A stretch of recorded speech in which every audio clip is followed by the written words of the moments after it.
friends and family of Qhayiya Mgayi paid tribute to him today in Alexandra. The 16-year-old was stabbed to death, allegedly, by a fellow pupil at Pholosho Junior Secondary School on Monday. Lindokuhle Xulu was at the memorial service and he joins me now. Linda, this is just such a tragic story. Tell me a little bit more about the service and what was said about this young man cut down far too soon. Well, Sally, I can tell you that pupils, not just from Pholosho Secondary School, which is where the pupil had died and where he was attending, but pupils from all over other schools in Alexandra Township, as well as teachers, community members, were gathered here at one of the community halls, East Bank Community Hall here in Alexandra, and basically just paying tribute to Qhayiya Mgayi, saying that he was a person who was always quiet, a person who was always kind, and a person who never bothered anyone. Those were some of the sentiments that were coming, but particularly one person who spoke about him was his friend, who basically said that he was a person that really they used to hang out with them, and he says that he's quite in shock. He still does not believe that his friend is no longer with them, but many tributes being poured out, the teachers saying that he was a well-behaved child. So many people speaking very well, very good about Qhayiya, saying that he was a person that really you would not find in trouble. But let's take a listen to one of the friends who was just paying tribute to him, speaking about him, but more than anything expressing shock at the fact that he'll never be able to see his friend again. Namhlanje ngizothatha ngoqhayiya ichomi yami ihlala sonke siphila sonke senze izinto sonke. Namhlanje ndamangala uba hayi akasekho uQhayiya. Qhayiya ichomi yami enkulu besihamba sonke mina nawe no Andy. Qhayiya uyinto yonke kubo yafana uba bekuyifamily kubo.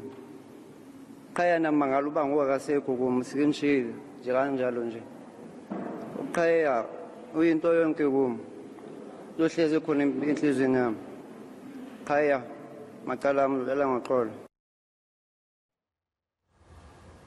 Yeah, so sad. These kids are meant to be sort of looking forward to growing up, gaining a measure of independence. Linda, did you have a chance to chat to family members or anyone perhaps who could give you an idea, or a little bit more of an idea of what happened on the day he was murdered? Well, Sally, that's a big interview we did today, and it's an interview we did with one of the pupils who was in fact involved in some of the fights that were taking place. Quite a long-breathed story in terms of what exactly happened. But just to try and sum it up, the boy that says was a friend of Qhayiya, they used to collect each other before they go to school. He says that he was in fact told that there were other boys that would be trying to fight with him. And he says that at this moment, Qhayiya was not part of those that particular conversation or even that part of targeting. He says that when they got to school, they directly went to those boys that apparently were supposed to beat them up, and that was when a fight ensued. He says quickly after that, teachers were able to intervene. They gave him, this is the boy that was in fact in a fight, who says he's friends with Qhayiya. He says that they gave them letters to say they must come back with parents. But he says that later on when he met his friend, this is Qhayiya now coming into the picture, that was when he saw him bruised on the mouth, and he asked him, why is it that you are bruised? When he told them about the fight, he says Qhayiya is the one that now insisted on trying to go and carry on with the fight. And he says that when that happened, it was then that another boy, a suspect that is currently in custody, he alleges, was in fact coming into the fight, also involved. And he says that when they were taken to the office, it was Qhayiya and the other boy who is a suspect